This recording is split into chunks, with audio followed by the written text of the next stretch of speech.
بسم اللہ الرحمن الرحیم الصلاة والسلام علیک یا رسول اللہ الصلاة والسلام علیک یا حبیب اللہ لبیک لبیک لبیک یا رسول اللہ صلی اللہ علیہ وسلم تاجدار ختم نبوت زندہ باد زندہ باد زندہ باد۔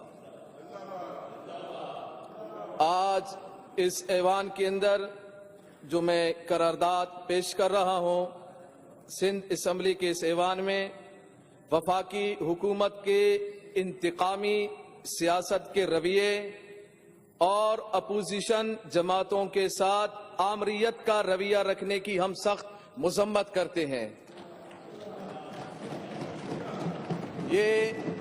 اس ایوان میں یہ مذمتی قرارداد پیش کیے جا رہے ہیں کیونکہ موجودہ حکومت وہ اس وقت بظاہر تو جمہوری حکومت نظر آ رہی ہے، مگر در حقیقت میں یہ آمریت سے بھی بڑھ کر ہے۔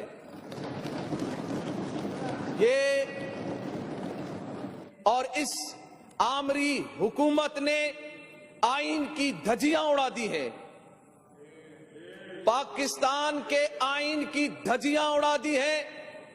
جناب اسپیکر صاحبہ، میں پاکستان کے کچھ آئین کے تحت کچھ آرٹیکل آپ کے سامنے میں رکھتا ہوں جو پاکستان کے آئین میں درج ہیں، اور موجودہ حکومت نے ان کی کس انداز میں حرمت کو پامال کیا ہے۔ پاکستان کے آئین آرٹیکل 8 میں یہ واضح الفاظوں میں لکھا ہوا ہے کہ ایسا کوئی بھی قانون جو بنیادی انسانی حقوق کے متصادم ہو وہ کل عدم ہے۔ اور ہماری اس وفاقی حکومت نے جس انداز میں بنیادی انسانی حقوق کو پامال کیا ہے، 3 MPO کے تحت، جو کہ اس آرٹیکل 8 کے تحت یہ کل عدم ہے۔ 3 MPO آرٹیکل 8 کے تحت یہ بالکل کل عدم قانون ہے۔ کل عدم قانون کا سہارا لے کر حکومت نے لبیک والوں پر وار کیا، قائدین پر وار کیا۔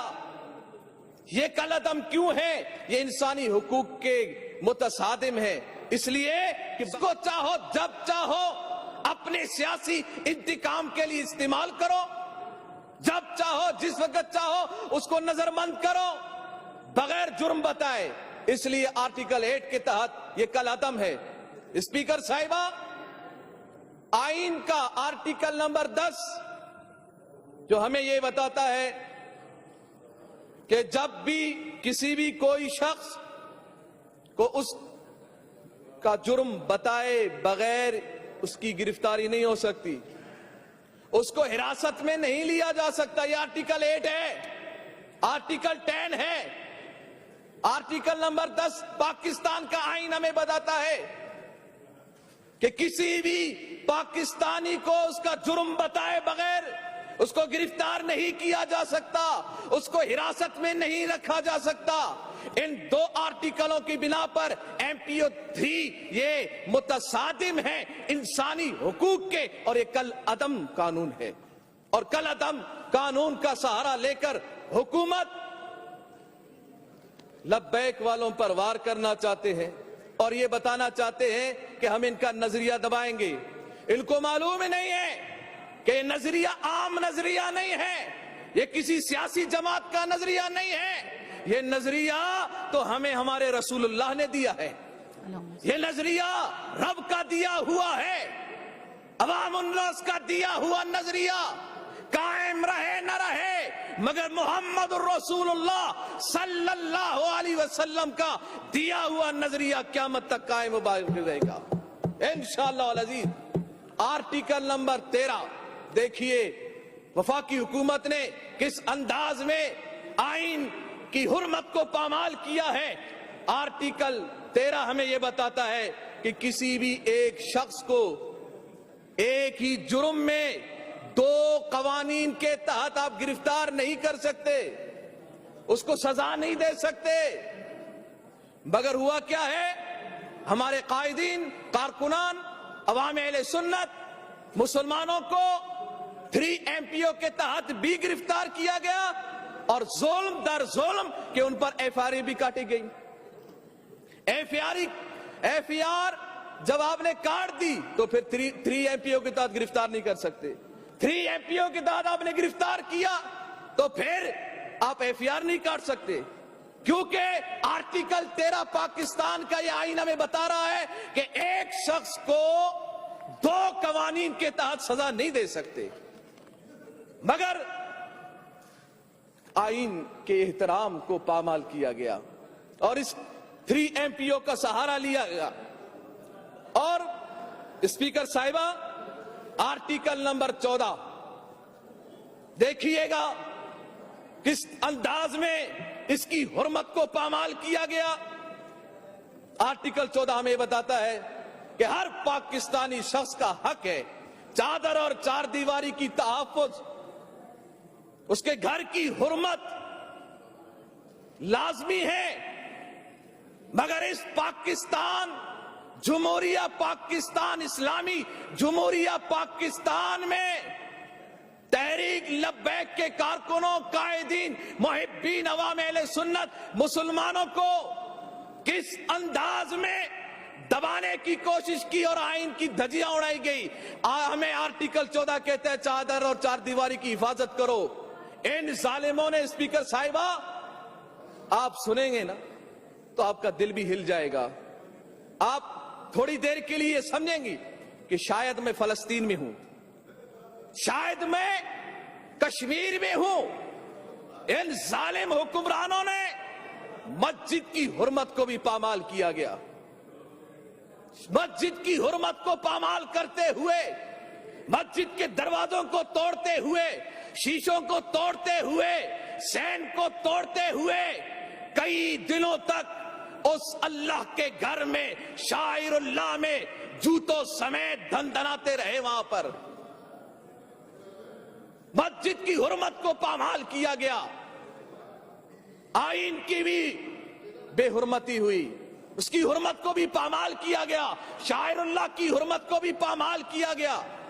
اور ظلم در ظلم میں آپ کو کیا بتاؤں کہ خواتین کی حرمت کو بھی پامال کیا گیا، بچوں پر بھی ظلم کیا گیا، اور یہاں تک کہ شیخ پورہ میں تحریک لبیک پاکستان کے کارکنوں کے گھروں کو بھی جلایا گیا۔ اتنا ظلم کیوں؟ 3 MPO کے تحت یہ انسانی حقوق کی دھجیاں اڑائی دی گئی ہیں، اتنے آئین کے آرٹیکلوں کو تباہ کر دیا گیا، اور یہی آرٹیکل 14 کا شک اور وہ ہمیں یہ بتاتا ہے کہ آپ کسی پر تشدد نہیں کر سکتے، آپ کسی پر تشدد نہیں کر سکتے۔ شیخ الحدیث حافظ خادم حسین رضوی دامت برکاتہم العالیہ نے کو جیل میں ستایا جا رہا ہے، اذیتیں دی جا رہی ہے، تشدد کیا جا رہا ہے، پوری رات آپ جاگتے ہیں، ذہنی اذیتیں دی جا رہی ہے۔ سردی کی ان راتوں میں وہ معذور شخص جن کی ریڑھ کی ہڈی میں شدید تکلیف ہے، وہ بغیر چارپائی کے نہیں رہ سکتے، مگر ان کو یہ سہولتیں اپنی جگہ پر۔ ہمارے ملک کے پاکستان میں ہم نے دیکھا ہے کہ کسی کو سر کا درد ہو تو فوراً اس کو ہاسپٹلوں میں لے کے جاتے ہیں، مگر ہمارے قائد کو، قائد ملت اسلامیہ خادم حسین رضوی کو یوں تڑپایا جا رہا ہے، بستر بھی سربیدے میں نہیں دیا جا رہا، اور جو بستر دیتے ہیں اللہ تعالیٰ ان ظالموں کے ظلم سے محفوظ رکھے، اس بستر پر ٹھنڈا پانی ڈال رہے ہیں۔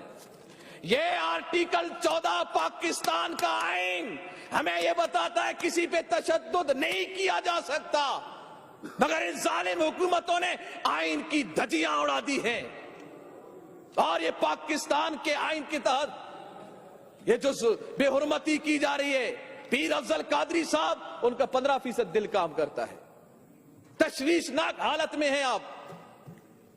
اور ایک اور دل ہلا دینے والا ظلم اس اسمبلی کے تمام ممبروں کے توجہ طلبگار کہ دل کو تھام کے رکھیے گا اور عوام، اب پاکستانی عوام کے سامنے میں جو بات کرنے جا رہا ہوں اس کو سماعت کیجئے گا، دل خون کے آنسو روئے گا۔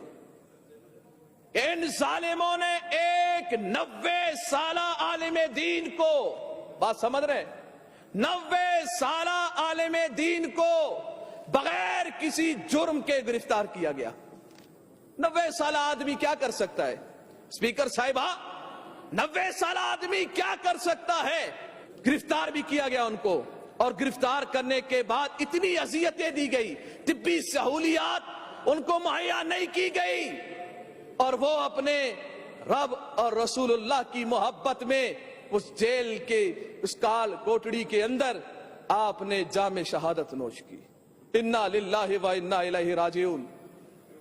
کہاں ہے انصاف کے دعوے دار جو انصاف کی رٹ لگاتے ہیں؟ مفتی محمد یوسف کے قاتلوں کو کیوں نہیں پکڑا گیا؟ ان کو کیفر کردار تک کیوں نہیں پہنچایا گیا؟ انصاف بولنے سے نہیں ہوتا، کردار میں عمل کرنے سے ہوتا ہے۔ ریاست مدینہ کی بات کرنا آسان ہے، اس پر عمل کرنا بہت مشکل ہے۔